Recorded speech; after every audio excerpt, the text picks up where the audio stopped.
उसी समय पर लाला को एक सकट के नीचे एक झूले में लिटा दिया गया। और पुराने जमाने में आज से 50 वर्ष की पहले जो माताएं होंगी उनको मालूम होगा कि बालक के लिए झूला कैसे बनाते थे। 2 रस्सी जोड़ी और उसी में ऐसे ऐसे क्या लिपेट करके झूला बन करके तैयार। तो महाराज वहां पर जो किसानों के पास में 2 गाड़ियां होती थी, तो जो छोटी वाली गाड़ी थी उस गाड़ी के नीचे छाया भी थी और उसी के नीचे झूले में लाला को लिटा दिया गया। उसके ऊपर में बड़े बड़े बर्तनों में किसी में घी, किसी में माखन, किसी में मिश्री, किसी में दही भरा हुआ था। ऊपर भौतिक पदार्थ हैं और नीचे अध्यात्म परमात्मा लिटा हुआ है। और दुनिया के लोगों की यह परिस्थिति है कि हमने अध्यात्म को दबा दिया है और भौतिकवाद को ऊपर कर दिया है। परमात्मा नीचे झूल रहा है, ऊपर में भौतिकवाद है। और हिरण्यगर्भ भगवान का पूजन करके विधिवत सत्यनारायण की कथा हुई। और भागवत में ये बात देख लेना, जब जब माता ने अपने गोविंद से नजर हटाई तभी कोई ना कोई बड़ी घटना घटी। जहां से माताएं अपना ढोलक बजाने में मस्त हो गई, इधर उत्कट नाम का जो राक्षस था जिसका नाम शकटासुर भी है। शकटासुर माने देखो ये जो है ना अध्यात्म की कथा है। 10वें स्कंद निरोध स्कंद है और इसमें 29वें अध्याय से शुरू होती है महाराज की कथा। तो प्रारंभ के जो 4 अध्याय हैं इसमें मन, बुद्धि, चित्त, अहंकार की शुद्धि की बात है। और उसके बाद में जो 24 अध्याय हैं उनमें रूप, रस, गंध, स्पर्श, संख्या, प्रमाण, पृथक, अपृथक, शब्द, बुद्धि, सुख, दुख, इच्छा, द्वेष, प्रयत्न, धर्म, आधारित, चतुर्विंशति त्रिगुणा, इनकी मुक्ति की बातें हैं। तो ये पूतना क्या थी? अविद्या। जब तक साधक के जीवन में अविद्या विद्यमान रहेगी, साधक परमात्मा के चरणों में अनुरक्ति पैदा ही नहीं कर सकता। तो पूतना का वध करके साधक के जीवन से अविद्या को नष्ट किया। और शकटासुर मानी जड़ता, इस जड़ता को उन्होंने नष्ट किया। और जड़ता मानी जानते हो कैसे होती? माताएं सुना दूं जड़ता कैसे होती है। 10 माताएं थी, गंगा जी स्नान करने के लिए गई और जब वापस लौट रही थी तो एक माता की गोद में एक छोटा सा बालक था। अब बालक को सूसू लगाई, समझ गए ना? बालक को सूसू लगाई तो उन्होंने 20 सड़क पर उसको उतार दिया।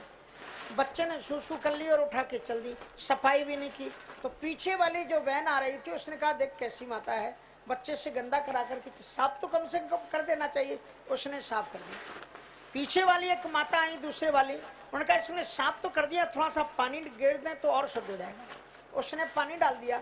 तीसरी माता जी आई, कहा पानी तो डाला है, थोड़ा सा गोबर डाल करके अच्छे से चौखट्टा मार करके जरा लेप दूं, भूमि शुद्ध हो जाएगी। और चौथी माता जी आई, उन्होंने कहा कितना सुंदर किसी ने लेपा पोता है, इसी जगह में चौक पूर दो। तो उनके पास में आटा था तो अष्टकमल का चरखा बनाया, चौक पूर दिया। 5वीं माता जी आई, कितना सुंदर चौक पूरा, लगता है भगवान यहीं उतरे होंगे। उन्होंने वहीं पर एक फूल चढ़ा दिए कुछ। और 6वीं माता जी आई, उन्होंने अगरबत्ती वहीं पर लगा दी। 7वीं माता जी आई तो उन्होंने गुड़, मिश्री या जो भी था उसका भोग लगा दिया। 8वीं माता जी आई तो 1 घंटे तक बैठ करके, माताएं देखो ना, अगर यहाँ मना कर दो ना कि नहीं आना है तो जरूर आएंगी। कैसे मालूम पड़ेगा? हम भी भक्त हैं। हाँ, और फिर आएंगे तो ये भी नहीं कि प्रणाम करके चली जाएं, आधा घंटे तक तो सबके सामने ऐसे ऐसे ऐसे ऐसे खोल के देखेंगे पैसा कहाँ बांधे। और फिर थोड़ा सा ब्याज जी भी देख लें कि हम 50 का चला रहे हैं कि 100 का चला रहे हैं, थोड़ा सा ऐसे। कुछ लोग ऐसे। एक बात बताए, बुरा नहीं मानना, देखो ग्रंथ में कभी भी जाओ, कोई भी हो, पैसा चढ़ाया जाता है, रुपए चढ़ाए जाते हैं, लेकिन ग्रंथ के ऊपर कभी भी रुपए मत चढ़ाना, उससे आपको दोष लगेगा।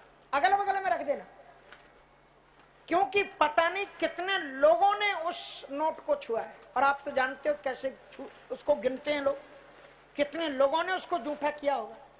और ऐसे न जाने कितने लोगों को स्पर्श करके आया हुआ द्रव्य आप ये ग्रंथ तेनेयम बांगमयी मूर्तिम प्रत्यक्ष वर्तते हरि, इनके ऊपर आप चढ़ा दो, आपको पुण्य की बजाय दोष ज्यादा मिलेगा।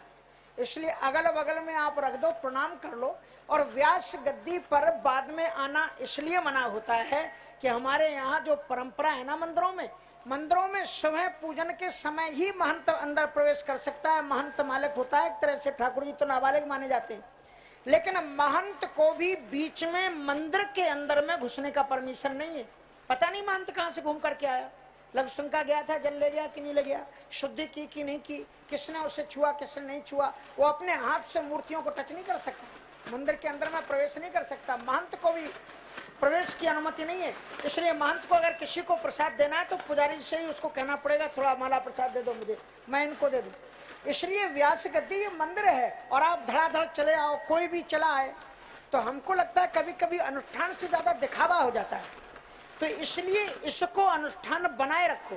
पैंट शर्ट बिल्कुल पूरी तरह से वर्जित है, लेकिन नहीं मानेंगे लोग। अब आयोजक ही आ जाएंगे तो हम क्या कहेंगे बोलो।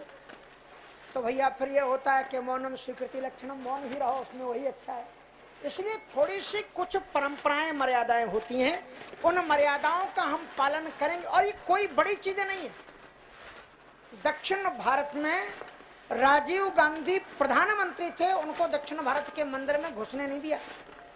कहा तुम ब्राह्मण, तुम हिंदू नहीं हो और आर्य धर्मेतराणाम प्रवेशो निषिद्धा।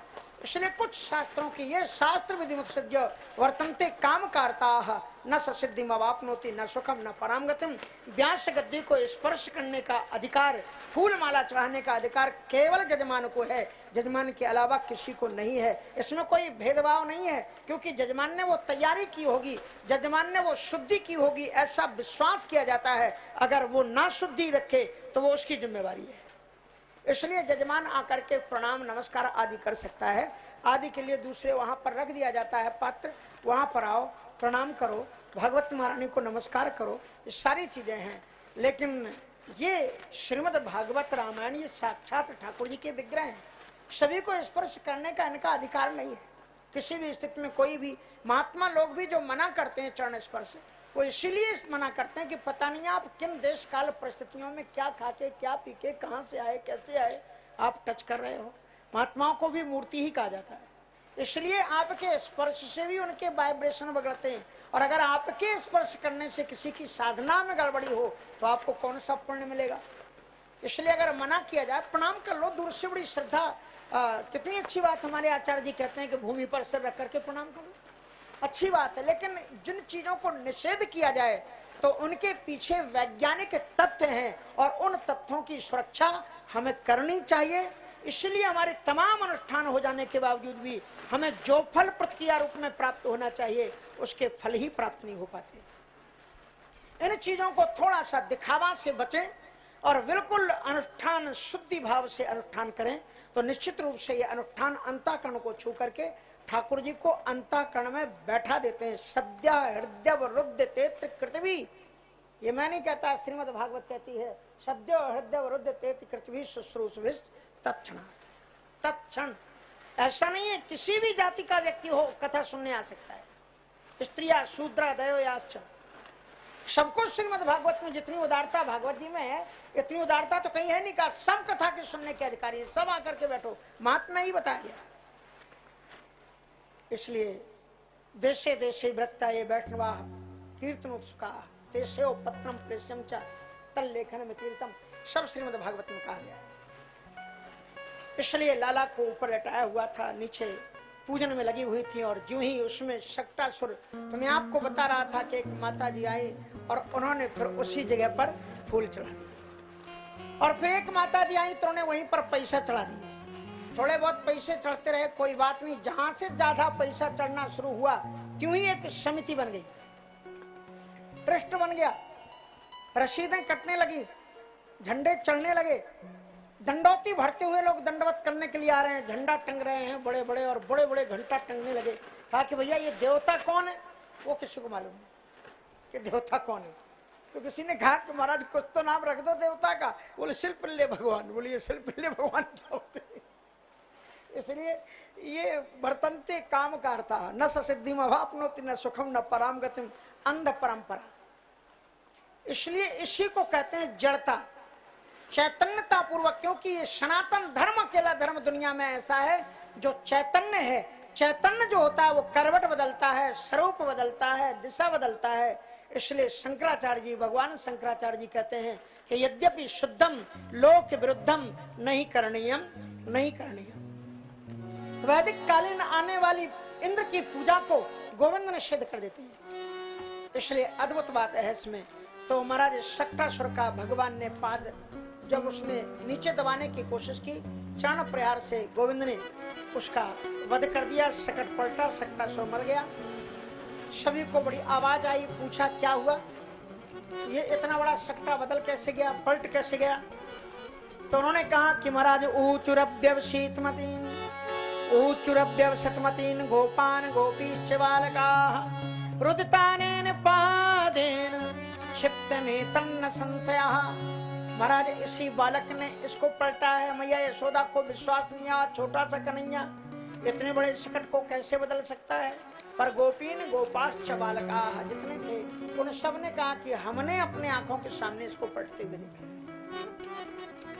अनोरणीय महत्व कर्तुम अकर्तुम अन्यथा कर्तुम समर्थ इस परमात्मा वो है।